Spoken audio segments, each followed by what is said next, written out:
નવસારી જિલ્લાના વાસંદા ખાતે આવેલી આંગણિયા પેઢીમાં થયેલી ચોરીનો ભેદ એલસીબી પોલીસે ઉકેલી કાઢ્યો છે। ટેકનિકલ સર્વેલન્સ, સીસીટીવી ફૂટેજ અને હ્યુમન ઇન્ટેલિજન્સના આધારે કાર્યવાહી કરી પોલીસે મુખ્ય સૂત્રધાર સહિત કુલ 3 આરોપીઓની ધરપકડ કરી છે।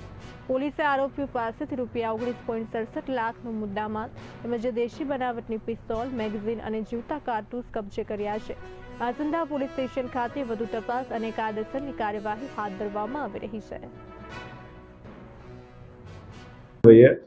નવસારી લોકલ ક્રાઇમ બ્રાન્ચની ટીમે જે આ ચોરીની ઘટનામાં જે મુખ્ય આરોપી છે જે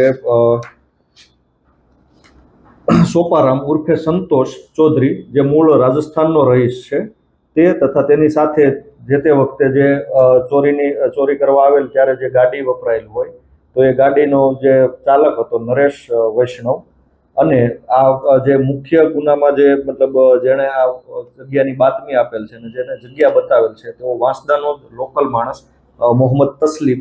તો આ ત્રણેયને વાંસદા નજીકથી લોકો જ્યારે અમને પૈસા આપવા માટે આવવાના હોય એ બાતમીના આધારે પકડી પાડવામાં આવેલ છે।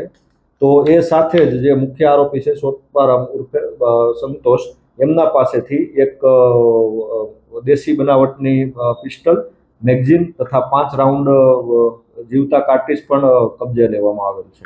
તો કુલ જે મુદ્દામાલ છે એ 19,67,500નો જે રકમ છે એનો મુદ્દામાલ રિકવર કરવામાં આવેલ છે, અને મૂળ જે ચોરીમાં જે 12.5 લાખ રૂપિયા ગયેલ હતા એમાંથી રોકડ 3 લાખ રૂપિયાની રોકડ પણ રિકવર કરવામાં